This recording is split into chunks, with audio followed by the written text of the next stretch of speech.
Good morning সবাইকে। সবাই কেমন আছো? আশা করছি ভালো আছো, আমরাও ভালো আছি। আমি অদিতি চলে এসেছি আবার নতুন একটা ব্লগ নিয়ে। আজকেও কিন্তু অলির ঘর থেকে ব্লগটা শুরু করলাম। আর উঠেছি অনেকক্ষণ। অলিও আজকে স্কুল যায়নি, আজকে ছুটি আছে, স্যাটারডে তো আজকে ছুটিই আছে। তো ওই জন্য মা আর অলি ওই ঘরে বসে টিভি না মোবাইল বোধহয় দেখছে বসে বসে দুজনে। আমাদের সকালে ব্রেকফাস্ট হয়ে গেছে। বাবনকে আজকে রুটি বানিয়ে দিয়েছিলাম, সেটাই আমরা আজকে সবাই খেয়ে নিয়েছি সকালে। আর অলি কিছুক্ষণ আগে উঠে তখন ব্রেকফাস্ট করলো। তো এই আজকের দিনটা শুরু করি। তোমরা সাথে থাকো, দেখতে থাকো, আশা করছি ভালো লাগবে। তো চলো এখন আস্তে আস্তে কাজবাজ শুরু করি। আর দেখাই মা আর অলির কী করছে, দুজনে দুই সোফায় বসে কেমন ফোন দেখছে। চলো দেখাই তোমাদের। দেখো দিদা আর নাতনির কাজ, দুজন দুই দিকে মোবাইল নিয়ে বসে বসে কি সুন্দর বসে বসে মোবাইল দেখে যাচ্ছে। দেখো ঠিক আছে, মোবাইল পেলে আর কিছু লাগে না। দুজনে দুই সোফায় বসেছে, বসে বসে সুন্দর মোবাইল দেখে যাচ্ছে। আর আমি যাই এখন রান্নাবান্নায় হাত দিই। রান্নাবান্না করতে হবে। রান্না বলতে আজকে পাবদা মাছ আছে, পাবদা মাছ বানাবো। আর একটু চিংড়ি মাছ আছে, চিংড়ি মাছটা দিয়ে পটল বানাবো। এই বানাবো, আর কিছু বানাবো না আজকে। এই দুটোই আজকে রান্না। এখন রান্নাটা করে ফেলি। আর রাতে একটু অন্য কিছু খাওয়ার প্ল্যানিং আছে, দেখা যাক, এখনও শিওর না। সব কিছু দেখি কি হয় না হয়, কারণ রান্না যখন করবো আবার রাতে কি ঝামেলা করবো না করবো, বাইরে থেকে আনবো কী করবো দেখি। তো দেখা যাক, সবই দেখতে পারবে তোমরা, সাথে তো আছোই, দেখতে থাকো। আর আমি এখন সর্ষে পোস্ত দিয়েই বানাবো পাবদা মাছটা। আমার না মাছ ভাজতে একদম ভালো লাগে না। মাছ ভাজাটা আমার কাছে ভীষণ বোরিং কাজ। মাছটা যদি ভাজে কেউ মানে ভেজে দেয় বা ভাজা থাকে, আমি রান্না করতে সময় লাগে না, কিন্তু মাছটা ভাজতে ইচ্ছা করে না। চলো শুরু করি আস্তে আস্তে, বেলা বাড়ছে। পাবদা মাছ বানাবো আর পটল চিংড়িটা বার করতে হবে, চিংড়ি এখনো বার করবো।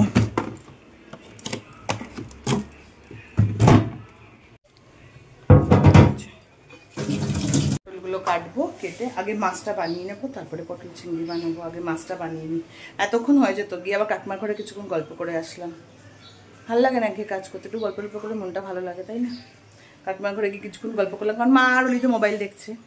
তো যাই, ওই জন্য কাকিমার ঘর থেকে কাকিমার দরজা খোলা দেখলাম, যাই একটু গল্প করে আসি। তাই কাকিমা সুস্মিতার সঙ্গে একটু গল্প করে আসলাম।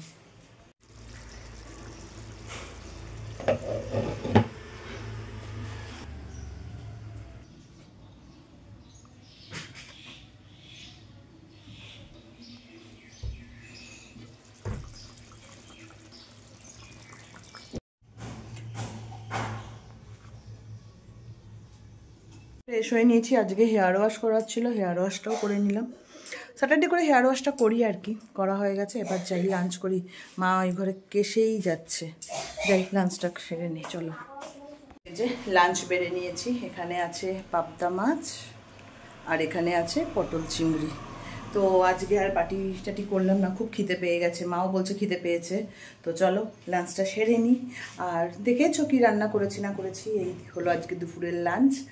আর লাঞ্চ করতে করতে আর ভিডিও করবো না, মা একটু আনকমফোর্টেবল ফিল করে। তো চলো লাঞ্চটা সারি। অলি আয়, টিভি দেখতে দেখতে এই ঘরেই লাঞ্চ করব, কারণ দুপুরবেলা টিভি দেখতে দেখতে লাঞ্চ করতে ভালো লাগে, ওই জন্য। আয় খেতে আয়। তো চলো আমরা রেডি হয়ে বেরিয়ে পড়েছি, যাচ্ছি এখন অলির ডান্স স্কুলে। যে মা একা এখন থেকে বক বক করছে, মা খুব চিন্তায় পড়েছে, একা একা কি করে এতক্ষণ ঘরে থাকবে। আমাদের টাইম লাগে একটু। তো যাই হোক, যাই, আমি আর অলি যেতে তো হবেই, কারণ এখন পরীক্ষা, এখন কামাই করতে পারবো না। ইচ্ছা থাকলেও উপায় নেই, কারণ এখন পরীক্ষা এসে গেছে, এখন আর কামাই করা যাবে না। তো চলো যাওয়া যাক। আবার ফিরে এসেছি, অলি ঘরের ছুটি পড়ে চলে গেছে। চিন্তা করো, এইরকমই জ্বালায় অলি। আবার ফিরে আসলাম, এমনিতেই দেরি হয়ে গেছে, আবার ফিরে আসতে হলো। এখন ঘড়ি চেঞ্জ করবে অলি, তারপরে অর্ধেক গিয়ে বলছে মা কী পরে চলে এসেছি, আমি ঘরের ছুটি পরে চলে এসেছি। ভাবো, পাগল একটা, সত্যিও পাগল একটা। ওই যে নামছে এখন।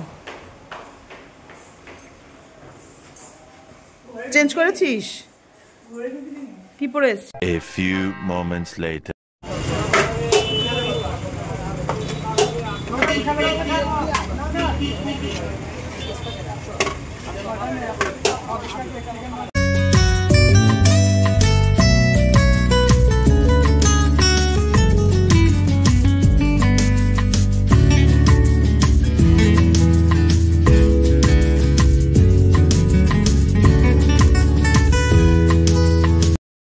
বাড়ি চলে এসেছি। আজকে অনেক টাইম নিয়েছে ডান্স স্কুলে। তারপরে এই যে বিরিয়ানি নিলাম, রাতের ডিনার বলেছিলাম, রাতের ডিনার আজকে একটু স্পেশাল। আজকে অনেক টাইম নিয়েছে, সেই 5:30 পৌনে ছটার দিকে গেছি, আর ডান্স যখন শেষ হলো তখন বাজে 8:30। অনেক টাইম নিয়েছে আজকে, মানে পুরো দেখো ঘেমে টেমে আর অবস্থা নেই। তার মধ্যে গরমটাও পড়েছে, আজকে সারাদিন বৃষ্টি হয়নি, ওই জন্য বেশ গরমটাও পড়েছে। তো এই আর কি। এই যে অলিও ফ্রেশ হয়ে গেছে। ফ্রেশ হোসনি এখনো? ও বাথরুম যাবি? যা, অলি ওয়াশরুম যাবে, তো অলি ওয়াশরুম থেকে আসো, তারপরে আমি ঢুকবো। গিয়ে ফ্রেশ হতে পারলে শান্তি। খুব গরম লাগছে, মারাত্মক গরম লাগছে, ভালো লাগছে না। আজ গরমটা খুব পড়েছে, আর ওখানে এতক্ষণ বসে থাকা মানে বিশাল একটা। শনিবার দিনটা খুব কষ্ট হয় আমাদের, বলি ডান্স করতে, মানে আমার বাইরে বসে থাকাটা আমার ভীষণ কষ্ট হয়। কিছু করার নেই, করতে তো হবেই, তাই না? আর বিরিয়ানি নিয়ে আসলাম, তোমাদের বলছিলামই রাতে আজকে একটু স্পেশাল কিছু খাওয়ার ইচ্ছা আছে। স্পেশাল কিছু না, কদিন ধরে বিরিয়ানি খুব খেতে ইচ্ছা করছিল। তা বাবন বলছিল ঠিক আছে তাহলে শনিবার রাতে খাওয়া যাবে। তো এই হার সময় একটু বিরিয়ানি নিয়ে আসলাম, ব্যাস আমাদের রাতে ডিনার হয়ে যাবে। সকালে তো রান্না ছিল, সেগুলো ফ্রিজে ঢুকিয়ে দেবো, আর কালকে হয়ে যাবে। আর কালকে যা বানাবো, মাংস টাংস তো বানানো হবে কালকে সানডে, এই আর কি। তো যাই, এখন আগে ফ্রেশ হয়ে নি, তারপরে খাওয়া দাওয়া। আগে ফ্রেশ না হয়ে খাওয়া দাওয়া কোনো কিছুই ভালো লাগবে না, আগে ফ্রেশ হবো তারপরে। নিয়েছি, এখন খাবারটা বাড়বো। আর বাবন বললো একটা পাঁপড় ভাজা খাবে, তাই পাঁপড় ভাজতে এলাম। ঠিক আছে, মুখটা বললো পাঁপড় ভাজা খাবে, ঠিক আছে পাঁপড় ভেজে দিয়েছি। বিরিয়ানির সঙ্গে পাঁপড় ভাজা, আর আমি বিরিয়ানির সঙ্গে পাঁপড় ভাজা খাবে বলে কি না ইচ্ছা করছে। বৃষ্টি তো কোনো বৃষ্টি নেই কিন্তু, হ্যাঁ ওর নাকি বৃষ্টি লাগছে, বাইরে এক ফোঁটা বৃষ্টি হয়নি। তো যাই হোক, মানে ইচ্ছা হয়েছে হয়তো পাঁপড় ভাজা খাওয়ার। ঠিক আছে, এটা পাঁপড় ভেজে দিই, পাঁপড় ভাজে নিয়ে তারপরে খাওয়ারটা বেড়ে খেয়ে নেবো। গরম গরম নাহলে ভালো লাগবে না। মা বাবন দুজনেই বললো হ্যাঁ খেয়ে নিই চল গরম গরম। ঠিক আছে, পাঁপড়টা ভেজে তারপরে খেতে দিয়ে দেবো।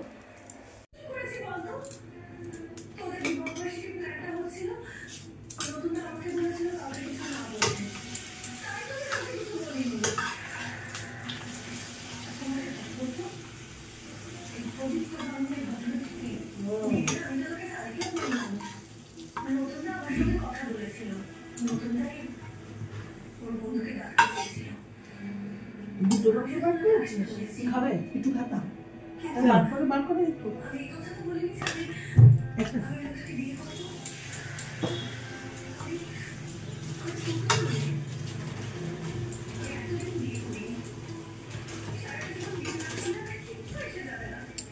যে 4 জনের জন্য বেড়ে নিয়েছি, এবার যাই তাড়াতাড়ি ডিনারটা সেরে নিই।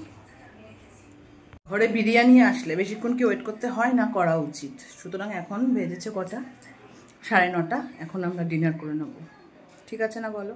তো চলো আজকের জন্য এখানেই ব্লগটা এন্ড করছি। ভালো লাগলে please like comment and share করে দিও, আর সাবস্ক্রাইব করতে ভুলো না। সাবস্ক্রাইব করার পর বেল বাটনটা ক্লিক করে দিও, তাতে যখনই আমি নতুন কোনো ভিডিও দেবো তোমাদের কাছে প্রথমে নোটিফিকেশানটা তোমাদের কাছে পৌঁছে যাবে। তো চলো আজকের জন্য এখানে টাটা, দেখা হচ্ছে আবার নতুন একটা ব্লগে। টাটা।